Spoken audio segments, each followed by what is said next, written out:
Hey guys, if I'm awkwardly whispering, it's because I'm working at home and my significant other is currently interviewing people. So I need to be a little quiet here, but I am trying to talk right into the mic. So our first lecture, we had finished up with the storming of the Bastille, the Great Fear, and the economic causes and social reasons for why the revolution occurred.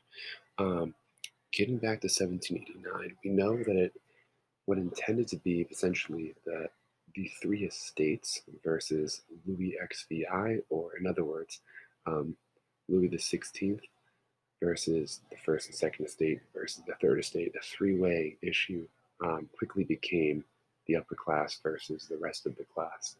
Um, the first and second estate urged Louis to call an estates general or general, thinking that the three estates would be able to overpower Louis and grant the first and second, and perhaps the third, if they were acting in accordance with the first two estates, enough power um, to weaken the monarchy, right? Because people, if we go back to Thomas Hobbes, people are naturally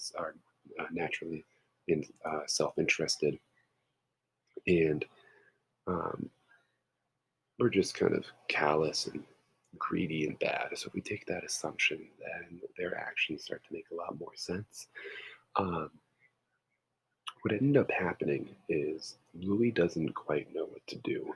He's not a particularly bright individual, and he doesn't see himself as the reason for why the economic situation is the way it is. And it's not totally his fault, but the monarchy has certainly exacerbated the problem. The first and second estate are equally at fault for not understanding that they could have preserved their powers and possibly even undermined Louis had they not seemed like saviors to the lower classes, had they started to pay their taxes, had they pushed for economic reform. Um, they could have easily risen to power, and perhaps the French Revolution never takes place. What becomes fascinating is the third estates locked out of their meeting hall, as we all know, the 600 representatives and associates. They misinterpret it as an act of aggression, and when they're locked out, they take court at a tennis court and declare themselves a national assembly, and it's largely, almost entirely bourgeoisie led, and um, as they call themselves the National Assembly and declare that they are the sovereign, um, some sympathetic first and second estate members join. So lords that were able to understand um, the power of the populace and the first estate members that maybe weren't so well off. And as we know, that's the end of the ancient regime. From July 11th to 14th, 1789, there's general unrest throughout the city, culminating in the fall of the Bastille, a massive prison that was a sign of political power. People believe that there's bread and goods in there, and we know that um, that became like their calling or their moment, similar to the July 4th Declaration of Independence, declaring independence from Britain. That's essentially what this is for the French, except against the monarchy. As general shenanigans continue to essentially unwind in Paris, peasants revolted in the countryside with the Great Fear. Um, They called it the Great Fear because people generally were afraid that the peasants were rising against their feudal lords, getting ready to behead, and also were revolting against the churches. They were sick of paying the teeth, um, which was a tax on to like basically be a member of the church. Additionally, they were sick of the feudal privileges. They were sick of serfdom for the lower individuals on the social hierarchy. And they were also sick of this personal obligation, a personal labor obligation that was strictly enforced on the third estate called the corvée. They demanded equal taxation and civil equality. So we have the storming of the Bastille, we have rebellion within major cities like Lyon, Versailles, which is really the palace area in Paris. And then we have um, chaos out in the countryside, mostly the the eastern parts of France, in the south, where you're dealing with a lot of peasants and farmers. Um, all of this pushed the National Assembly to create the Declaration of Man and Citizen, as we see here, in which all men under the law are equal. It's largely founded on the ideas of Jean Jacques Rousseau, a very, very liberal leader, very much so more radical than John Locke, and certainly more so than Thomas Hobbes. This declaration argued for natural rights and freedom of religion and speech, and it officially ended feudal privileges and ruined the feudal system, and it began to push for a fairer taxation system. One of the main things where the French Rev miscalculated was their civil constitution of the clergy. All was well and swell until they published this, and this is when we start to see the divisions within the French Rev manifest. So, to begin paying off the massive debts, the National Assembly, the NA here, which I'll circle for you guys, this group here, right? Um, They voted to confiscate church lands and redistribute them to give smaller landholders a chance. Um, this was a pretty radical move because the church was now under government law and also not under the authority of Rome. Because of this, the Pope had to condemn the revolution. And to peasants, this was a no no. Because as we know, yeah, you know, the clergy in major cities, they might be corrupt. They might be the individuals that rule under that were given their roles through nepotism, but largely, and I would say 90% of the time, the individuals that were um, clergy members in the countryside, they were trained, they returned to their localities, and they provided relief, whether it be hospitalization and medicine, education, donating to the poor, organizing efforts for the poor. So this was definitely a miscalculation, and it definitely isolated the movement, um, and people were not thrilled. Um, so what happens is bishops and priests no longer get to operate as like a private entity. They are salaried officials under the government, which means that this is going to stop the wild inconsistencies in pay from the city as we move into the rural areas. Um, and this, I would argue, is the downfall of the moderate stage of the revolution. Um, so, as we continue moving, this works for a little bit, but by 1791, they realized they needed an actual constitution. They established the constitutional monarchy, but it barely even lasts for a year. We've talked about Louis running to the countryside in an attempt to negotiate with foreign powers to help him reinstitute his conservative monarchy. Um, the idea was that, in theory, the French gov would mimic that of Great Britain, but even still, the French monarch arguably had more power. Um, Louis was being, quite frankly, an idiot here because he could have retained his role and ridden this out. Granted, we have the benefit of hindsight, but I mean, understanding that the revolution culminated with an emperor, Napoleon, Louis easily could have waited this out. Within the legislative assembly, so within the legislative branch of the government, we have a couple different groups. Think of these groups as being like how we have our current group of political spectrum in the US, with the radicals, the Jacobins representing our socialists on the left in the US context, our centrists, our independents, or our middle lefts and rights, as being the moderates, the Girondins, and then we have the conservatives being the right wing, the monarchists, the loyalists. Outside of France, we have a variety of reactionaries and royalists.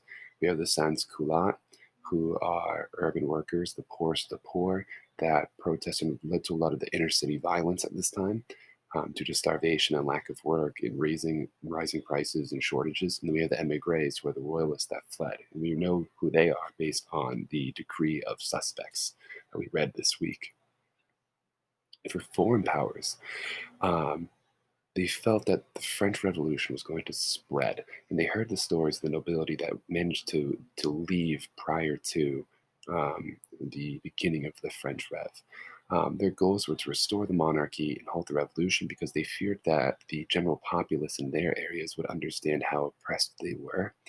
And so what we see is the Austrian and Prussian governments, along with other um, lords and nobles, issued the Brunswick Manifesto that threatened if the royal family of the French or the Bourbons were harmed whatsoever, that Paris would be burned to the ground. They were completely convinced that by creating a coalition of many monarchs, that they could end the French Rev.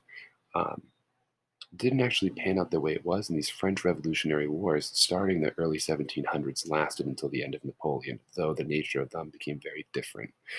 Um, the Legislative Assembly also saw this as an opportunity to ethically wage war and also start solving some of its financial issues, because if it can tax the places it conquers, it can fund the debts that the French people feel. Initially, this goes okay. Um, but while they're waging war, there's massacres inside the actual entity of France itself. We have reactionaries that are wanting more radicalization and they want more change. And we also have royalists and we have peasants that are upset with the changes being too radical. Um, the National Assembly eventually became the National Convention, in which they abolished the monarchy after Louis was recaptured on the borders of France in 1791, 1792.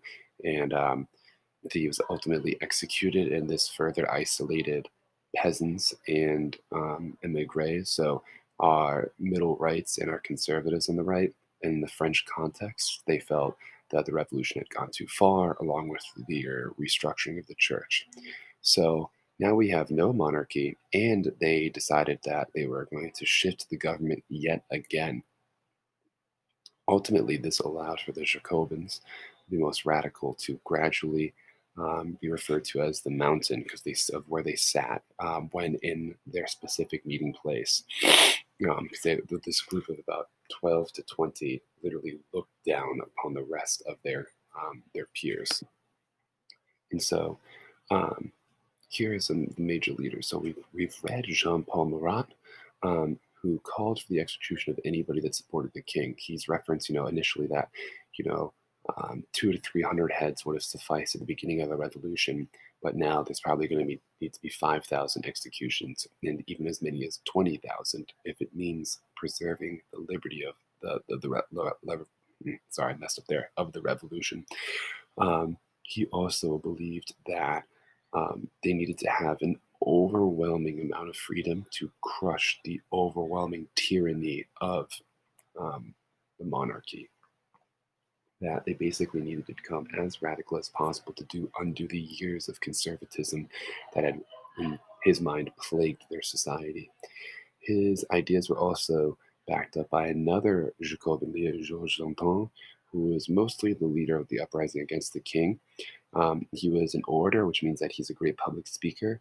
Um, and whereas Marat and Robespierre really ruled by the power of their pen and their political moves, Danton used his vocal skills to ensure that people were listening to him. He was polarizing people with the things he actually said. And so he was the one that really pushed for the execution of the king. The most famous of them all, Maximilien Robespierre. Um, he was a bourgeois who became increasingly radical, um, and he wanted to lead this concept of virtue, of moral perfection, and a lack of religion influencing France. And in theory, this works okay, um, but he wanted to basically undo thousands of years of culture within France. So he instituted a new calendar made of 12 days with, 12 months with only 30 days. Um, there's no Sundays, there's no churches, um, and furthermore, um, he had some okay ideas like instituting the metric system, which we still use today. Um, there's new names for the month that are not religiously affiliated. And he basically wanted to look back to the Roman times to an extent where, um, somewhat, where he felt the concept of the Republic had been perfectly um, preserved, maintained. His goal is to create a morally perfect society, which you just can't do. But at the same time, he's also advocating for the use of violence and terror to control the populace because he saw their thirst for revolt and riot as not necessarily evils, but passions that needed to be fulfilled. So he felt that by being in charge of the chaos, he could control the chaos. And this is kind of in line with Jean Paul Marat. So we've read his concept, his writing on virtue, where he's talking about who are the true enemies of the state. It's not necessarily the royalists. It's not necessarily the king. It's anybody that is willing to undermine the revolution. And this rhetoric is terrifying when you say that out loud. Um, Ultimately, Robespierre led as a dictator. So we had a national assembly that then became a national convention. The monarchy is over; it's done with. As their wars are not going well abroad, and France sees itself surrounded by a coalition of nations looking to crush it, Robespierre is able to convince, along with his followers, the government to basically hand up power over to the Committee of Public Safety, a group of 12 individuals that could make decisions quickly. And this group is entirely Jacobin. And their idea was to implement the ideals of the revolution and protect it from any and all enemies, whether that be internal or external. And they mostly focused on the internal. He effectively ruled as a dictator for about 9 months, and we've read his works and his laws that show basically anybody could be suspected. You can't run away because you look guilty. You can't even speak or complain to an extent because that might be taken out of context. Um, his ideas and concepts of using terror, controlling terror, and fueling the passions of the people are things that other dictators later on would use, like Hitler and Stalin and Mussolini. Um, and he continued to create laws and decrees that would basically force individuals to turn on their neighbors, but they would think they were actually helping their neighbors. So, who are these enemies? It's anyone who challenged his leadership or wasn't as radical as him, in at least in the government, and then within the actual context of the French Rev, it's any citizen that spoke out, wrote against, or discussed ideas that were counter-revolutionary or critical of the revolution. If it had to do with holding certain crops, whether it be corn or tallow, soap, wine, grain, you too could be seen as an enemy. If you knew people that were enemies and you didn't speak up, you're an enemy. Um, so guilt by association. If you couldn't prove your worth and how you were helping the society, you could be seen as counter-revolutionary. And if you were a male that didn't have their card that proved that they somehow fought for the French Rev, so that they're like a patriotism pass or certificate, then you too were seen as an enemy. So we know 85% of the people that were executed were peasants or members of the urban poor middle class. And the revolution was supposed to support that group, yet it basically targeted those groups. Um, Eventually, people realized that this was getting out of hand, and when the economic situation still did not improve, and people felt unsure and unsafe. And the revolution was really confined to just the major cities, and wasn't really working out well, or wasn't practiced in the same sense in the countryside. The government members turned to one another and realized that Robespierre had to be put down. He was dragged through the streets. After a night in which he was arrested, he was executed, and that officially ended the Reign of Terror in 1794. The National Convention had feared for their lives, but now the moderates rose because they realized they were more numerous and that people wanted order again, not not the controlled terror. Um, they ended up creating yet another new government led by a group of five individuals known as the Directory. They still had a two-house system. One was a men that anybody over the age of 30, and another was anybody over the age of 40. The two houses were very large, hundreds in numbers, and so the younger individuals, anyone under 30, they could elect members to anybody that was in this other house that was anybody over the age of 40. And then from that group of 40, in Urals Plus. They then elected men for the Directory, and these 5 men weakly ruled from 1794 to 1799 until essentially Napoleon came into power. Um, this group was largely led by bourgeoisie of the middle class. They were very moderate and they had a variety of views. And most of the time, it was them trying to counter each other's prominence within this group of 5.